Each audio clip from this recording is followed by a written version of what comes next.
Hello નમસ્કાર મિત્રો, આપણી યુટ્યુબ ચેનલ ગુજરાત જીકે ગુરુ પર હું પંકજ કંજરિયા તમારું હાર્દિક સ્વાગત કરું છું. મિત્રો, હાઈકોર્ટ ઓફ ગુજરાતની અંદર જે આપણે બેલીફ કહીએ છીએ, બેલીફ અથવા તો પ્રોસેસ સર્વર જેને કહીએ છીએ, તેની ભરતી જે છે એ બહાર પાડવામાં આવી છે. જે ગુજરાત રાજ્યના જિલ્લા ન્યાયાલયોમાં તથા ઔદ્યોગિક ન્યાયાલયો અને મજૂર ન્યાયાલયોની અંદર પ્રોસેસ સર્વર અને બેલીફની જે ભરતી જે છે એ બહાર પાડવામાં આવી છે. તો આ વિડીયોની અંદર સંપૂર્ણ માહિતી આપણે જોશું. એના ફોર્મ ક્યારે ભરાવાના શરૂ થઈ જશે, એની ફી કેટલી છે, એની સિલેબસ શું છે, સંપૂર્ણ વિગત આ વિડીયોની અંદર આપણે જોવાના છીએ. વિડીયો શરૂ કરતાં પહેલાં આપણી આ યુટ્યુબ ચેનલ ગુજરાત જીકે ગુરુ પર જો તમે નવા હોય, ચેનલને હજી સુધી સબસ્ક્રાઈબ નથી કરેલી તો સબસ્ક્રાઈબ કરી લો. વિડીયો સારો લાગે તો લાઇક કરજો, તમારા મિત્રો જોડે શેર કરજો.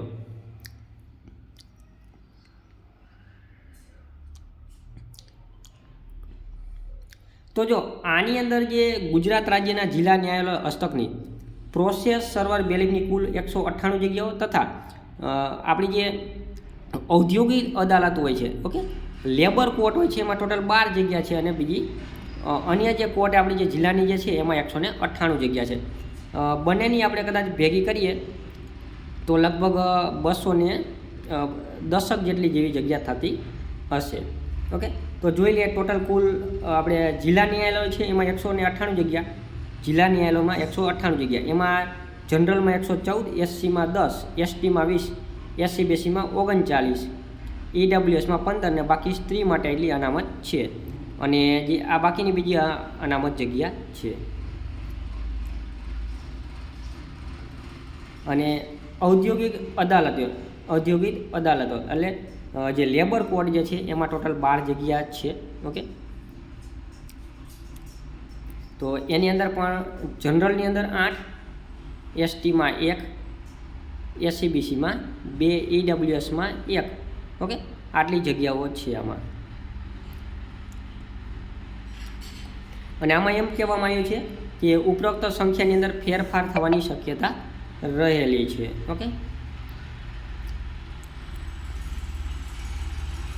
અને આમાં જો ફિઝિકલ હેન્ડીકેપની પણ એની પણ જોગવાઈ કરવામાં આવી છે.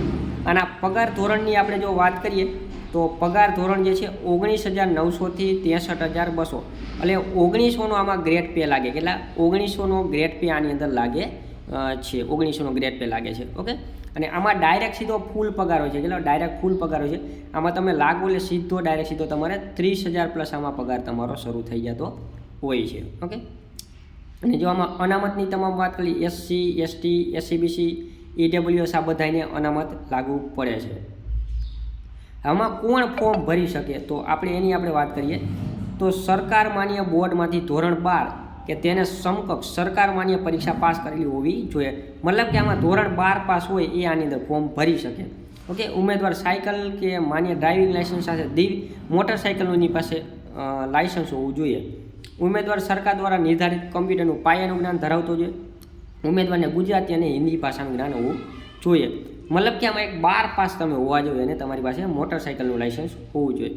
ઉંમર મર્યાદાની વાત કરીએ તો 18 વર્ષથી ઓછી ન હોવી જોઈએ અને 33 વર્ષથી વધારે ન હોવી જોઈએ.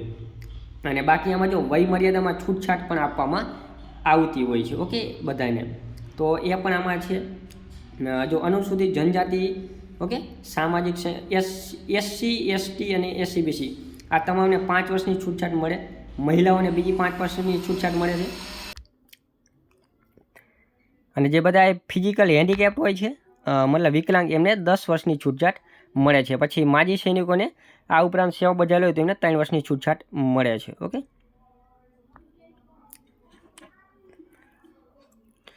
અને અનામત તેમજ બિન અનામત બંને વર્ગના ઉમેદવારોને લાગુ પડતી ઉપલી વય મર્યાદામાં વધુમાં વધુ 5 વર્ષ અથવા નોકરીનો ખરેખર પૂરો કરેલ સમયગાળો બંનેમાંથી જે ઓછું હોય તેટલા સમયગાળાની છૂટછાટ ઉપલી વય મર્યાદામાં આપવામાં આવે છે. પરીક્ષા ફીની જો આપણે વાત કરીએ તો સામાન્ય જે ઉમેદવાર હોય છે એમને 1,500 રૂપિયા છે. અને જે અનામત કેટેગરીના ઉમેદવાર જે છે એમને 750 રૂપિયા ભરવાના છે. બહુ હેવી ફી છે. પરીક્ષાના માળખાની આપણે જો વાત કરીએ તો આમાં જે પેલા એમસીક્યુ વાળી લેખિત આપણે પ્રિલિમ પરીક્ષા આવશે એમાં 100 ગુણની પરીક્ષા હશે, 90 મિનિટનો સમયગાળો હશે. ઓકે, અને એમાં જે પાસ થાય છે એમને પછી મુખ્ય લેખિત પરીક્ષા હોય છે વર્ણનાત્મક પ્રકારની 2 લેખની 100 માર્કની હોય છે. એમાં 3 કલાકનો સમયગાળો હોય છે. એમાં પત્રો લેખન ને એવું બધું હોય છે. એમાં હેતુલક્ષી પ્રકારની જે પરીક્ષા જે છે જે પ્રિલિમ પરીક્ષા એ 100 ગુણની હશે. આખું પેપર જે છે એ ગુજરાતીમાં રહેશે. કેવું આખું પેપર છે ગુજરાતીમાં રહેશે. ઓકે, 0.33 માર્ક જે છે એ નેગેટિવ રહેશે અને 90 મિનિટનો સમયગાળો છે. એમાં પેપરમાં શું શું પૂછાશે તો જો ગુજરાતી ભાષા, સામાન્ય જ્ઞાન, ગણિત, રમતગમત, રોજબરોજની ઘટનાઓ અને કમ્પ્યુટરનું પાયાનું જ્ઞાન. ઓકે, અને આની અંદર તમામ ઉમેદવાર જે છે એને 50માંથી ઓછામાં ઓછા 100માંથી ઓછામાં ઓછા 50 માર્ક મેળવવા જરૂરી છે. એમને લેખિત પરીક્ષામાં પાસ કરવામાં આવશે. ઓકે, જે લોકો લેખિત પરીક્ષામાં પાસ થાય છે ત્યારબાદ એમને આવશે મુખ્ય પરીક્ષા લેખિત પરીક્ષા. પ્રિલિમ પરીક્ષામાં જે પાસ થાય છે એમને લેખિત પરીક્ષા આવશે. એ 100 ગુણની પરીક્ષા આવશે અને 3 કલાકનો સમયગાળો આવશે. પ્રશ્નપત્ર ગુજરાતી ભાષામાં રહેશે આખું. તો એમાં શું શું પૂછાય તો કે ફકરા ઉપરથી તમારા પ્રશ્નોના જવાબ આપવાના, 1 વાક્યમાં પ્રશ્નોના જવાબ આપવાના, પછી અહેવાલ લેખન આવે, પત્ર લેખન આવે, નિબંધ લેખન આવે અને ટૂંક નોંધ આવશે. આ છે ને લેખિતમાં પેપરમાં પૂછાશે. ઓકે, 100 માર્કનું પેપર હશે અને આમાંય ઓછામાં ઓછા 50 માર્ક મેળવવા તો જરૂરી છે. ઓકે, પસંદગી યાદી અને કેન્દ્રીકૃત યાદી, પ્રતીક્ષા યાદી પણ આમાં મેરિટના ધોરણે આખી જે છે એ પસંદગી તમારી કરવાના રહેશે. ઓકે, મેરિટ યાદી પસંદગી કરવામાં છે અને વેઇટિંગની પણ આમાં જોગવાઈ કરવામાં આવેલી હોય છે. ઓકે, અરજી કરવાની રીત તો આપણે ઓનલાઈન અરજી કરવાની હોય છે. આપણી જે વેબસાઇટ જે છે SC ઓજાસમાં જઈને એપ્લાય નાવ કરીને તમે ફોર્મ ભરી શકો છો. ઓકે, અને જે અનામત કેટેગરીવાળાને ફીની અંદર માફ આપણે શું જનરલ કરતાં એમને ઓછી ફી ભરવાની છે. આપણે 750 ભરવાની છે.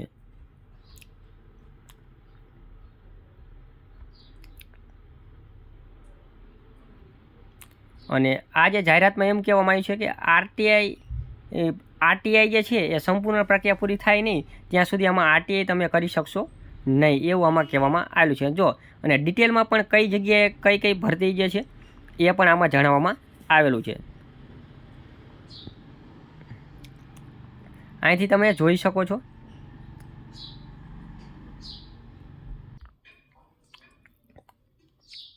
અને આના જે ફોર્મ જે છે એ આજે 22 તારીખ એટલે કે 22 મે 2024થી ફોર્મ ભરવાના શરૂ થઈ ગયા છે. એટલે આજથી જ ફોર્મ ભરવાના શરૂ થઈ ગયા છે.